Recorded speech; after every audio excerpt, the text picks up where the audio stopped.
नमस्कार मंडळी, आज आपण पाहणार आहोत सुक्या जवळ्याचा कालवण कसं बनवायचं ते. तर त्यासाठी मी ते तेल घालून घेतलेलं आहे. तेल छानपैकी गरम झालं की त्यात लसणाच्या पाकळ्या घालून घेणार आहे. तुम्हाला हवे असतील तर लसणाच्या पाकळ्यांची साल काढून घ्या. त्यानंतर इथे मी एक कांदा घातलेला आहे. कांदा छानपैकी परतवून घ्यायचा आहे. कांदा छान परतून झाला की त्यात आपण टोमॅटो घालून घेणार आहोत. टोमॅटोही छान प्रकारे परतून घ्यायचा आहे. आता मी इथे 1 चमचा हळद घालत आहे. हळद घालून झाल्यावर सर्व मिश्रण पुन्हा एकदा एकत्र करून घ्यायचं आहे. त्यानंतर इथे मी लाल तिखट घरगुती मसाला घालून घेतलेला आहे. मसाले छानपैकी आपण एकत्र करून घ्यायचे आहे. मसाले छानपैकी एकत्र करून झाल्यावर आपण त्यात घालणार आहोत कोकम.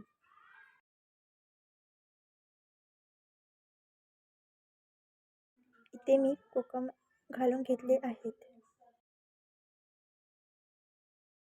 आता मी इथे ओल्या कांदा खोबऱ्याचं वाटण बनवून घेतलेलं ते सुद्धा ॲड करत आहे.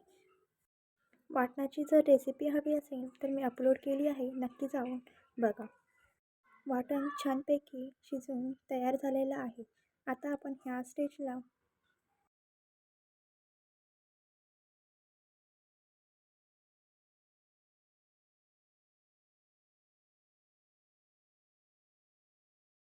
आता आपण इथे 1 ग्लास पाणी घालून घेणार आहोत.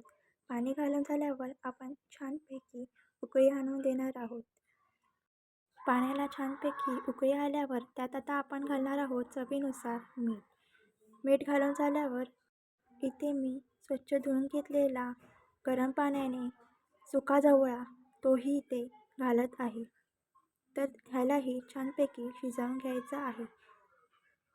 जवळा हा छानपैकी शिजला की आपलं कालवण तयार झालेलं आहे.